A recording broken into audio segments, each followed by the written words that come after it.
Long ago, in the shadow of a great mountain, there lived two unusual friends, a lion and a tiger. Strange, perhaps, but in their youth they knew nothing of rivalry. They only knew friendship. Together they dwelled beneath a massive rock, playing and resting in the shade, sharing the quiet peace of the forest. And near them lived a gentle hermit, a wise monk who had turned his back on the world, seeking only calm and understanding. One day the friends had a silly argument. "Cold comes when the moon fades from full to new," said the tiger.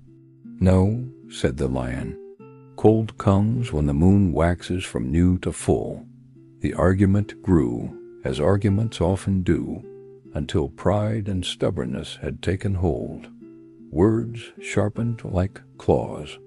Voices echoed through the mountains, and for the first time the warmth of their friendship trembled.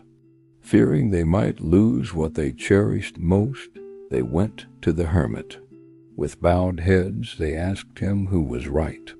The monk pondered, then spoke slowly. "The cold comes not from the moon, but from the wind, from east, west, north, or south. Thus each of you speaks truth, and yet neither is defeated. The heart of life is not in being right, but in staying united.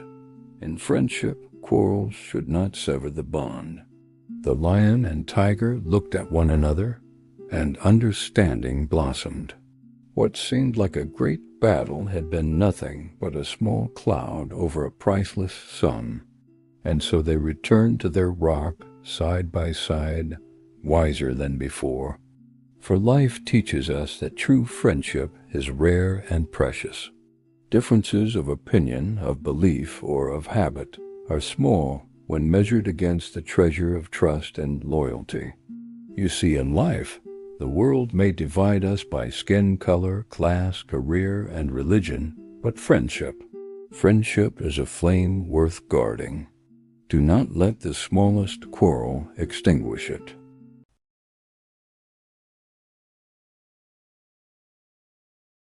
Once in a quiet countryside village, there lived a farmer and a baker.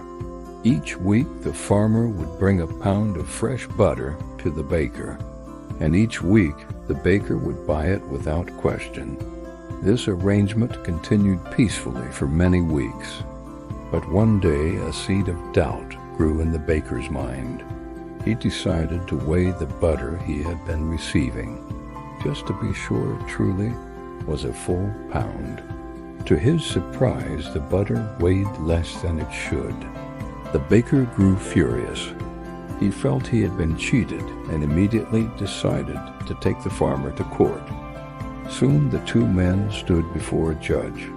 The judge turned to the farmer and asked, "Tell me, how do you measure the butter that you sell?" The farmer bowed respectfully and said, "Your Honor, I am a poor man. I do not own proper measuring tools, but I do have a simple scale." The judge nodded and asked, "So you use this scale to measure the butter?" "Yes, Your Honor," the farmer replied. Then he continued, "You see, I have been buying a 1-pound loaf of bread from this baker for many years. Whenever he brings the bread, I place it on one side of my scale, and I measure out the same weight of butter on the other side." The courtroom fell silent. Then the farmer added calmly, "So if the baker is receiving less than a pound of butter, it must mean he has been giving me less than a pound of bread." At that moment the truth was clear. You see, in life the law is simple. You get what you give. If you try to cheat others, sooner or later that dishonesty finds its way back to you, because every action we take sends out a ripple, and one day that ripple always returns.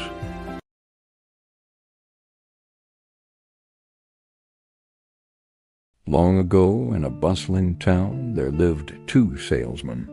They sold pots, pans, and small handmade trinkets.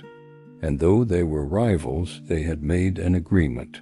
The town would be divided, and each would take their turn. Where one had tried his luck, the other would wait patiently. One day, as the first salesman walked down a quiet street, a poor little girl ran up to him. "Please, sir," she asked her grandmother, "can we trade for a bracelet?" The grandmother shook her head. "We are poor. How can we buy such things?" The girl smiled. "Then let us trade our old black plate. It is useless to us." The grandmother agreed and invited the man inside. The salesman examined the plate. It was dirty, blackened, and seemingly worthless. But as he scratched it lightly, a glimmer of gold appeared. He had discovered a golden plate hidden beneath the grime. Yet instead of revealing it, he chose to deceive the poor family, hoping to trick them into selling it for next to nothing. "This is worthless," he lied. "I want nothing of it." He left, planning to return when they would accept even less.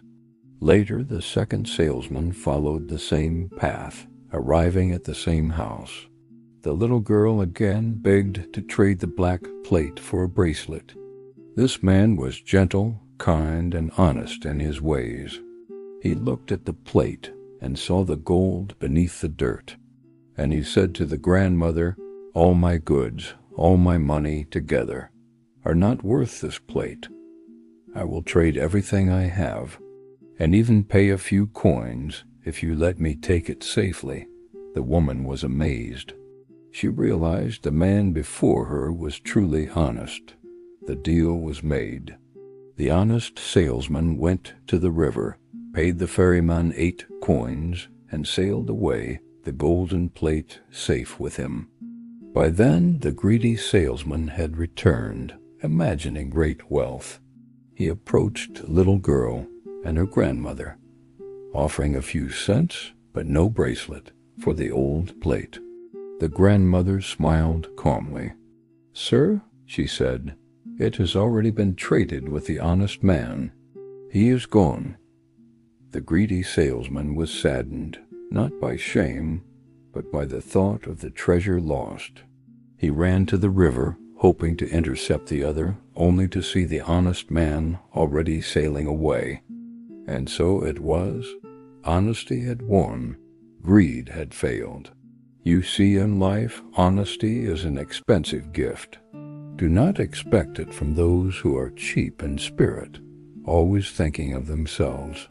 True integrity and kindness may cost, but they are priceless in return. Follow for more stories like this